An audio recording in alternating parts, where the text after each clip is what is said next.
pasang kaliman tabik stitine beno ing ilo dunim yang tolak sarik demawah ing tawang tuwang om swastiastu namo buddhaya rahayu rahayu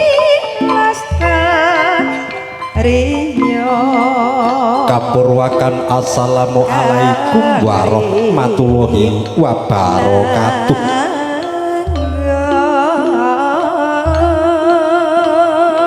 Sih tentrem rahayu kenol krana peparenipun Gusti Kang Maha Wilasa ingkang sampun ambabar kumlare kebagas warasan mewah kawilujengan mugi tansah tumedhak tumanduk kajiwa lan kasarya ing jiwangga panjenengan sedaya dalasan kula waradina sagung kula warga nunggong sang kunjuk mrimba padanipun para pepundhen para pini sepuh sesepuh aji sepuh ingkang satuhu pana ing pamawas mewah lega sagunging pitutur ingkang satuhu kula bektosi para alim para ulama para kiai ibu nyai para haji ibu aja ingkang tansah sumanding kitab suci wahyuning ilahi ingkang pantes den pepundi mengkas daya dawuhipun para pangemban-pangembating praja satria nagari ingkang kinarya pangayumaning para kawula dasih ingkang satuhu sinuyudan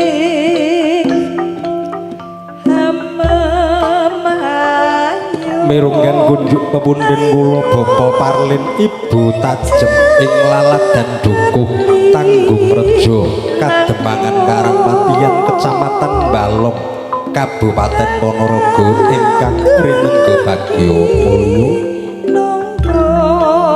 sumrambah kunjuk sagung para tamu sinedahan kagem Hyang Putri ingkang maha beber budidaya laksana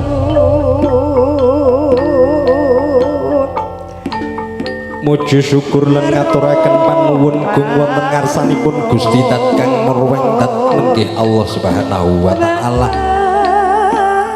ingkang sampun paring rahmat nikmat kawilujengan dalah kesarasan dhumateng kula panjenengan sedaya satemah wonten ing rikalenggahan siang menika taksih saged kempal manunggal kanthi kawontenan rahayu widodo kalis ing rubeda tebih saking sedaya sami kula sholawat lan salam kunjuk mring Kanjeng Nabiullah Muhammad sallallahu alaihi wasallam jalma pinilih minangka tetungguling para umat ing mangajab mugi kula panjenengan sedaya ing benjang pikantuk syafaat uwit ing donya ngantos kiamat amin Allahumma amin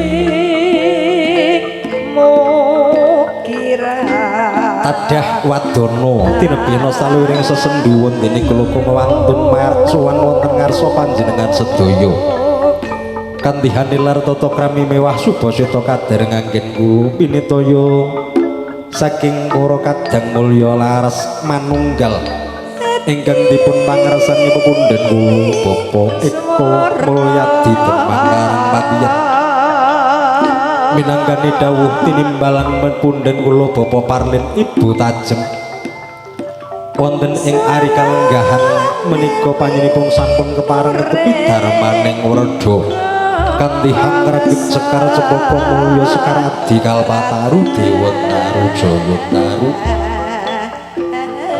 ingkang kinarya syarat sarana dhawuhipun Kang putra temanten kekalih nenggih gendhok ayu nurani ing manggi kajatukrama kalawan Bagus Priya Gutama putra saking piyunipun Bapa Sanimin ingkang sampun sawarga dalasan Ibu Maniem ing laladan dukuh jugil Kademangan Ngeraket Kecamatan Balong Nunggil Kadipaten Ponorogo hanimbali kula sakadang saking seni karawitan mulya laras kinancaosanipun dumateng sagung para tamu sinedahan ingkang sampun kepareng rawuh nuwun sadèrèngipun kula nglenggono jejering tiyang ingkang kirang seserpan bebasan cublok ambali lukothok ing tata krami miwah kirang ing samukawis Pramila tanjang keping trapsila kathah kalepatan anggen kula sowan sakadang ing mangki kula tansah nyuwun agung ing hak sama ing mangki dipangestu donga pamuji rahayu mugi anggen kula caos nikur wonten ing ari kalenggahan siang menika tansah kalis ing rubeda pinanggih gangsar rancaktan wonten pambeng satunggal menapa sepisan malih kunjuk sagung para tamu sinedahan ngaturaken agunging panuwun perembage wilujeng siang wilujeng rawuh rahayu kang sami pinanggih wilujeng pinarak lenggah kanthi sekeca lan maratika ing mangki sowan kula sakadang sumangga daya-daya amiwiti adicara suka parisuka lelipur dumasagung para tamu tinarba kalumadine adicara lelipur kanthi hasesanti pamiyak ing warana kinarya memayu ayuning budaya nuwun matur nuwun pratangga yama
sepisan malih muji syukur wonten ngarsanipun Gusti Kang Maha Kawasa dene taksih kepareng paring kesehatan kawilujengan dumateng kula panjenengan sedaya temahan wonten ing ari kalenggahan siang menika taksih saged ngestreni kepareng jumenengi anggenipun Bapak Parlin sekalian Ibu ngawontenaken adicara tasakuran mala kramakaken Kang putra temanten kekalih Genduk Ayu Nurani.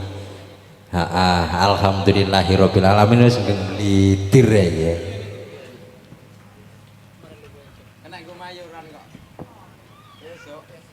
Datan kata lumpen suwan kula sakadang saking seni karawitan mulya laras manunggal ingkang dipun pangarsani pepunden kula Bapak Temangkarang Patian Bapak Eko Mulyadi marak suwan wonten dalemipun Bapak Parlin kaderekaken Widawati cacah kalih ingkang angga sewisan Mbak Yutini wilujeng siang wilujeng rawuh ingkang angga kalih Mbak Yu kula Mbak Parti Ibu Parti ya apa mbah ya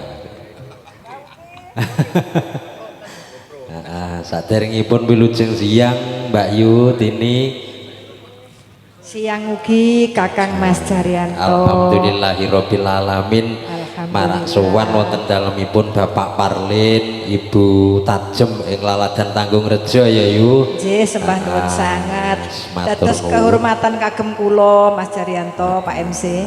Alhamdulillah. Iki sejatine iki ning rakyat wis suwi banget to, Ngaten, nggih. Jadi kapan-kapan nek Bapak Parlin ki mantu badhe nimbali jenengan kali kanca-kanca kadang mulya laras sembah nuwun nggih. Ditawani krawitan ngendi sing ngundang emoh lho Pak Gelem tenan kok ya. Lah nggih kok kedamit in mriki nggih Mas. Mriki mawon wonten mergo apa Yu? Pripun? Bapak Parlin ki pripun? Wis diarani jane sih nom tapi diarani disepuhne nang kene ngono lho. Dadi ngurmati kanca-kanca saka mulya laras. Sungkem pangabekti kula Bapak Parlin. Alhamdulillah iku sak gaduk-gaduk uga akeh banget panyuwunan utawi pamundutan gending sangka kadang-kadang ing Laladan Tanggung Rejo. Gilir gumanti Mbak Yutini sawetawis wilujeng siang Mbak Yu Parti. Pesinden legendaris. Siang. Tenan kok ya Kang. Kejaman. Iki sinden barang antik kok Mas. Barang antik. Nek ora larang kok Yu regane senajan barang antik. Gerobak ya larang kayu jati Mas. Jati. Jati ya larang. Yo tinggo tiang nggih bakar jagung sak truk kira-kira mateng. Iya, nek ibarat gerobak ya to, ibarat gerobak ya. Isih kena gerobak gledek. Isih kena tinggi bubuk ora ya? Oh, lho niku kena tinggo ada apa ngono Mas. Ada nobel. Wilujeng siang, wilujeng rawuh Mbak Yu. Mengke ya digawe sak gayeng-gayenge ngoten nggih. Nggih, nggih lho. Pak Parlin ki lek ora jenengan sinden ora. Pokoke napa-napa nyuwune bareng Mas. Makan bareng mulai bareng. Ora mlebune ya bareng, kengko metune ya bareng ngono ya. Iya. Nggih. Sawetawis wonten pamundutan saking kadang-kadang Laladan Tanggung Rejo ingkang ngos pisan ing ngersakaken gending apa iki? Sing giong, kentil giong. Nah. Ugi cewek gaul kagem Bapak Suwito RT. Weh, Pak RT. Dan pun ini nggih Pak RT. Nah, nggih wilujeng siang teh. Kono mangsa borong ngaturaken agung panuwun dumateng sedaya para kadang ingkang sampun kepareng paring sabiyantu dumateng keluarga ageng Bapak Parlin jan Pak RT paling sregep dhewe kok sakarang paten RT ini sing paling sregep ya Pak Wito iki. Ingkang salajengipun pamundutan menika wonten Giong Kendil Roro Jonggrang ingkang ketiga semaya kagem Mas Riyon Juragan Alpokat Aligator. Dek iki juragan bako, lha iki juragan alpokat aligator. Luar biasa, apa-apa kok duwe to Mas sampean nggih? Komplen layak to wis jan pengantenan. Matur nuwun berkah barokah kagem Mas Rion ugi Mas Rion juragan alpokat. Gimana alpokatmu tak gawa ora Mas? Apa durung uwah ya? Ugi ngaturaken matur nuwun dumateng Bapak Suwito RT wilujeng siang wilujeng makarya sesarengan dipun sekecaken anggenipun sami lelenggahan sinambi hang laras tetembangan saking kerawitan mulya laras jan alhamdulillahirabbil alamin. Go setunggal mboko sawiji dipun aturaken.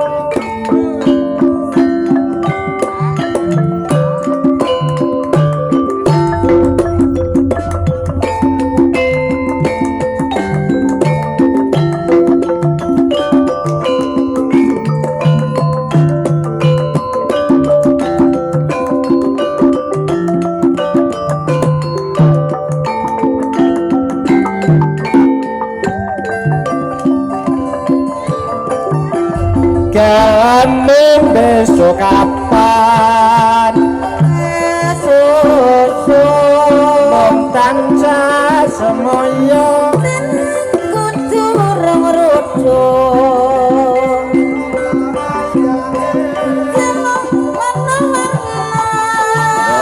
ya prasaja kudu nyambatani apa wae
besok kapan aja kasusu